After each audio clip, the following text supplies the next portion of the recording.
जब से यूपी में 9 विधानसभा की सीटों पर उपचुनाव घोषित हुए हैं और इस बार इन सभी विधानसभा की सीटों पर बीएसपी भी अकेले ये चुनाव लड़ रही है, तो तब से बीजेपी व सपा गठबंधन की नींद उड़ी हुई है। जब से उन्हें मालूम पड़ा कि बीएसपी भी 9 विधानसभा की सीटों पर बाई इलेक्शन लड़ रही है, तो तब से बीजेपी व सपा गठबंधन की नींद उड़ी हुई है, क्योंकि बीएसपी ने यहां काफी समय से एक आदि उपचुनाव को छोड़कर अधिकांश उपचुनाव नहीं लड़े।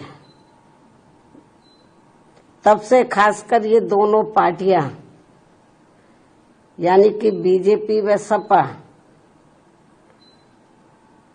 तथा इनका गठबंधन अभी तक इन चुनावों में जो भी बाई इलेक्शन हो रहे थे, तो अभी तक इन चुनावों में अंदर अंदर आपस में मिल बांट कर ये चुनाव लड़ते रहे। लेकिन इस बार हो रहे उपचुनाव में जब बीएसपी भी मैदान में डटी हुई है,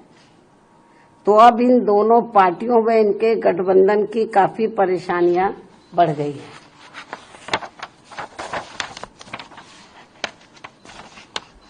जिससे जनता का ध्यान बांटने के लिए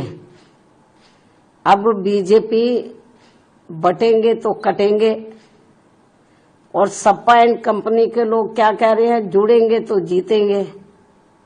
इन नारों को प्रचारित करने व इनकी पोस्टरबाजी आदि भी खूब करने में लगी है, जबकि इनकी हर मामले में रही दोगली सोच व नीतियों को ध्यान में रखकर वास्तव में होना ये चाहिए कि बीएसपी से जुड़ेंगे तो आगे बढ़ेंगे व सुरक्षित भी रहेंगे। हालांकि प्रदेश में विकास व कानून व्यवस्था के मामले में बीएसपी की रही सरकार की तुलना में बीजेपी की वर्तमान में चल रही सरकार से व इसके पूर्व में सपा के रहे शासनकाल से भी जनता को ये जरूर सोचना चाहिए कि इन तीनों में से केवल बीएसपी का ही शासनकाल काफी बेहतरीन रहा है। ऐसे में इनको ये हवाई नारों, ऐसे में इनको प्रदेश की जनता को इनके ये हवाई नारों व पोस्टरबाजी आदि के चक्कर में बिल्कुल भी नहीं पड़ना चाहिए। इसलिए अपनी कमियों की वजह से ही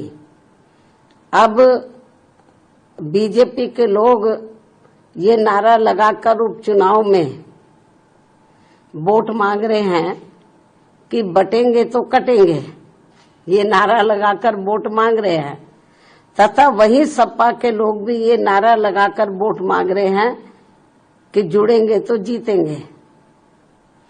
जबकि इनकी आड़ में ये दोनों पार्टियां यहाँ के लोगों को केवल गुमराह कर रही है। इन नारों की आड़ में